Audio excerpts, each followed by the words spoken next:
The envelope was still on the kitchen counter when my son and his wife came back from their trip.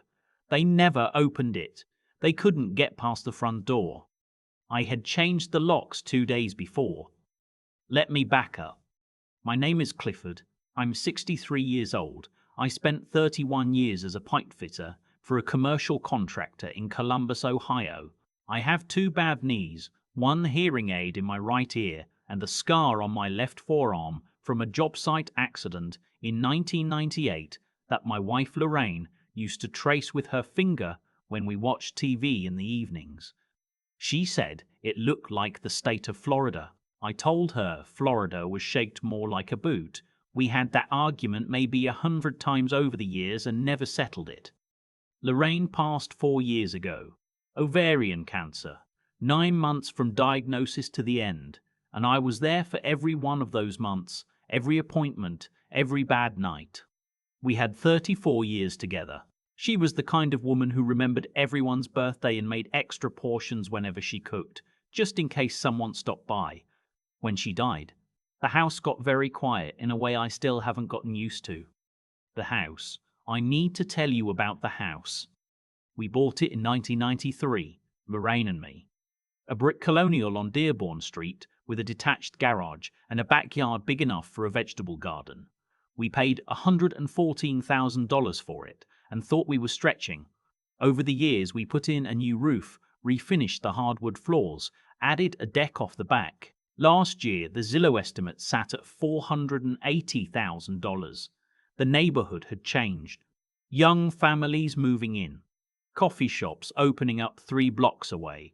What had been a modest working-class street was now something people called up and coming, and our house sat right in the middle of it. My son Marcus. No, wait. I need to stop myself here. My son's name is not Marcus. I'm going to call him by his name, which is Preston. Preston Allen Whitmore. 29 years old. Works in logistics management, or so he tells me. His wife's name is Lacey. She grew up in Westerville, went to Ohio State, got a degree in marketing. She's the kind of person who uses the word optics in regular conversation and means it sincerely. Preston and Lacey got married 3 years ago. I gave them $12,000 toward the wedding because Lorraine would have wanted me to, and because I believed in them. I thought Lacey was fine, a little cool maybe, a little transactional in the way she smiled at you, like she was always calculating something just behind her eyes. But I told myself that was me being an overprotective father. I told myself Preston had chosen her, and I should trust his judgment. I stopped trusting his judgment on a Tuesday evening in February. I had been having some trouble with my hip. Nothing surgical, the doctor said. Just inflammation that flared up in cold weather. I was on anti-inflammatories and doing some physical therapy. But for about 3 weeks I was moving slower than usual and grimacing when I got up from chairs. Preston had noticed. He'd called a few times to check in, which I thought was kind. He brought dinner over one Sunday, rotisserie chicken from the grocery store deli, and a bag of frozen green beans he microwaved in the bag. I said thank you and meant it. That Tuesday he came by with Lacey to help me organize the garage. I hadn't asked for help with the garage. The garage was fine, but I let them in, made coffee, and sat at the kitchen table while they moved around inside the house in a way that felt less like helping and more like assessing. Lacey kept walking to the front windows and looking out at the street. Preston measured the width of the doorways with a tape measure he'd brought in his jacket pocket. "What's the tape measure for?" I asked. "Just checking some things," he said. I let it go. They stayed for about 2 hours. Before they left, Preston hugged me in the doorway, a longer hug than usual, and told me he loved me and that he and Lacey had been thinking about my situation. He said they wanted to talk more soon. Then they drove away, and I went back inside and poured my coffee down the sink because it had gone cold. I didn't think too much about it that night. I should have thought more. 3 days later, I was in the den watching the evening news when my phone lit up on the end table. Preston was calling. I reached for it, knocked it off the table, and by the time I picked it up off the floor, the call had dropped. I tried to call back and got voicemail. I figured he'd call again. He did call again, but not to me. About 20 minutes later, my phone rang. I picked it up before looking at the screen. There was a half-second of ambient noise before I heard Preston's voice, and I realized immediately that he hadn't called me on purpose. He'd pocket-dialed me, or redialed me accidentally. Whatever happened, the call connected and he didn't know it. It's not like he's actually sick, Preston was saying. The hip thing is temporary. That doesn't matter. Lacey's voice, clipped and certain. That's not the point. The point is, he's alone in that house, and he's not getting younger, and the whole situation is inefficient. Inefficient. Preston repeated it, not like he was questioning it, just absorbing it. The house is almost $500,000 sitting there. It's not doing anything. It's not helping anyone. He lives in it. He rattles around in it, she said. 3 bedrooms for one person. A yard he can barely keep up with. And what happens when the hip gets worse, or something else happens? We'd have to drop everything constantly. This way, he's in a place where he's actually cared for. Professionals, routines. It makes sense. He's not going to want to go. He doesn't have to want to. He just has to understand it's the right decision. And once the house sells, we'd have the equity to pay for a really good facility. Not some depressing place. Somewhere nice. Somewhere he'd be comfortable. There was a pause. And the rest of the equity, Preston said, goes into savings. Our savings. Which we would then use to get out of that apartment and actually start our lives. Preston, we've talked about this. We've been talking about this for 6 months. I sat very still in the recliner. 6 months. They have been talking about this for 6 months. The timing just needs to be right, Lacey said. The hip gives us an opening. It establishes a pattern of dependency. We document that he's struggling, that he needs care, and then we make the case. If his doctor agrees that independent living is becoming a risk, his doctor's not going to say that. His doctor might, if the right concerns are raised. I have an old roommate from college whose mother is a geriatric care specialist. She said these situations are more common than people think. The family presents evidence of decline, the specialist evaluates, and the paperwork follows.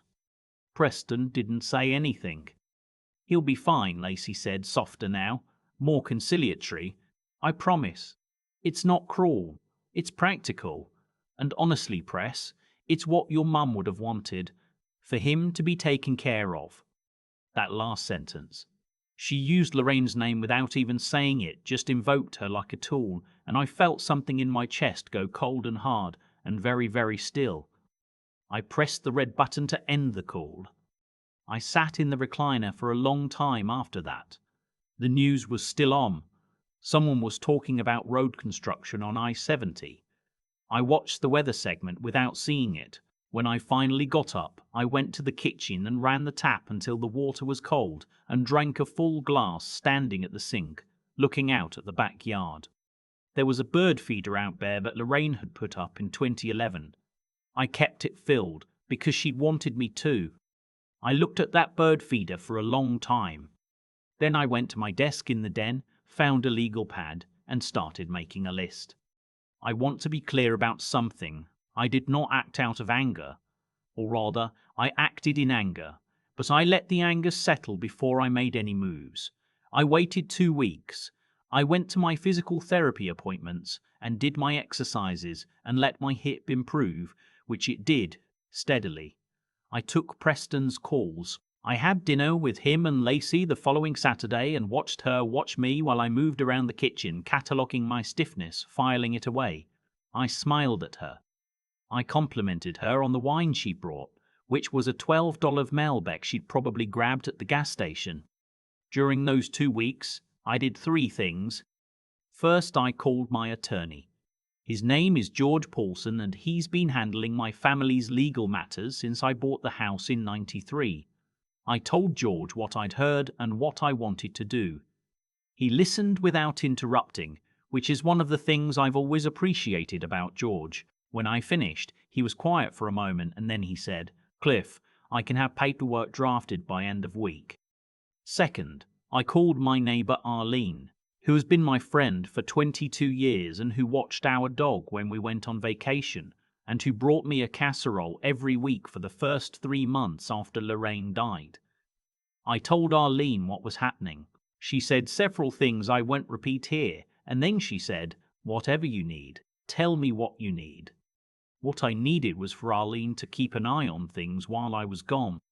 Third, I found an apartment, a one-bedroom in a newer building in Clintonville, about 4 miles from Dearborn Street, with a gym on the second floor and an underground parking garage.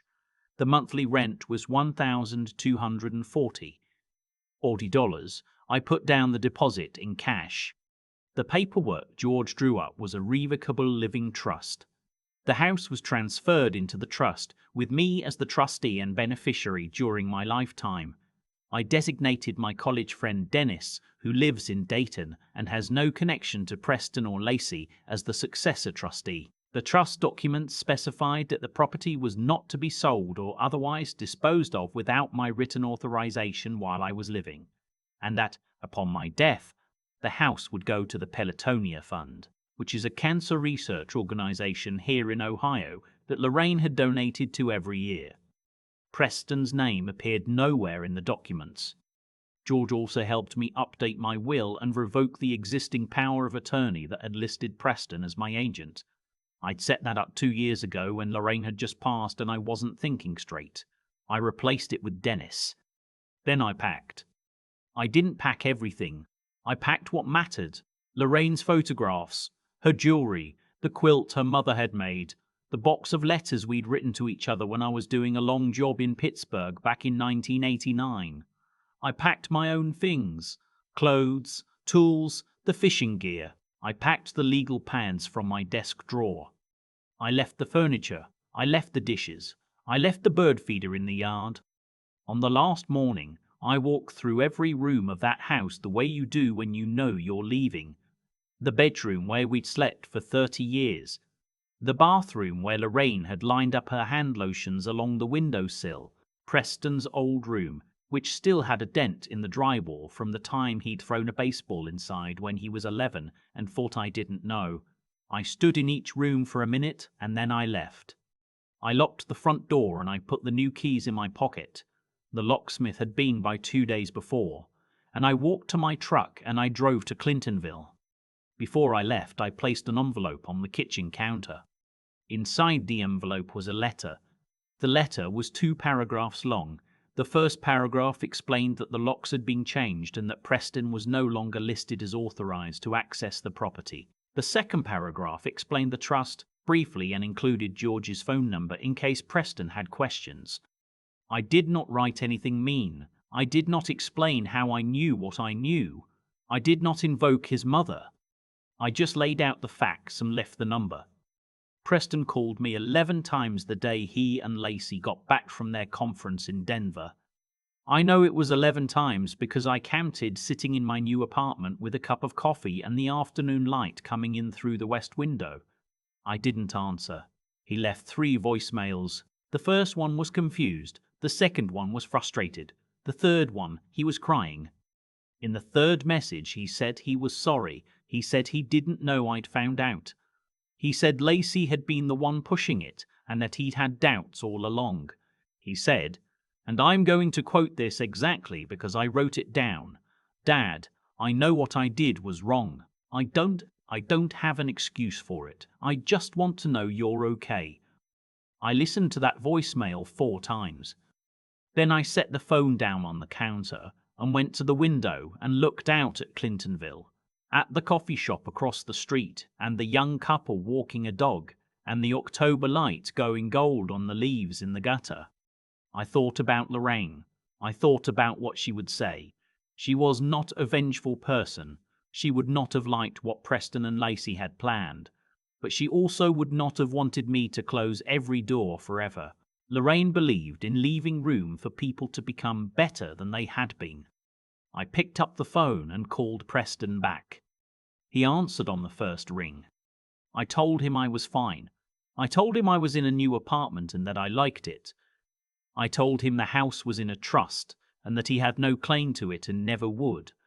I told him that George Paulson's number was on the letter and that any legal questions should go through George. And then I told him something I hadn't planned to say. I told him that if he ever called me again, under any circumstances, it would not be Lacey calling the shots. If he wanted a relationship with me, I needed to hear from him, not from her, not a coordinated call. From him. He said he understood.